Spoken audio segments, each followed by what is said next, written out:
Hello viewers, how are you? Hope you all are fine.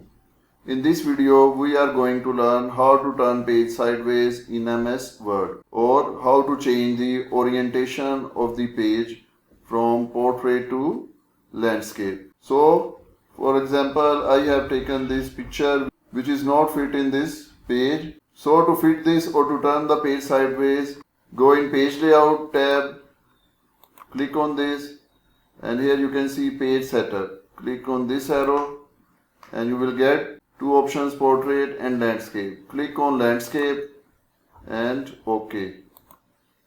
Now you can see the page has turned sideways and the picture is fit. The other way, there is another way to change this. Go in File tab, click on Print, and here you can see portrait orientation.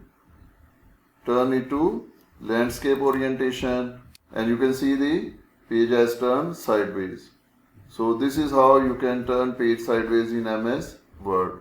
In the end, please like and share this video and don't forget to subscribe our channel. Thank you.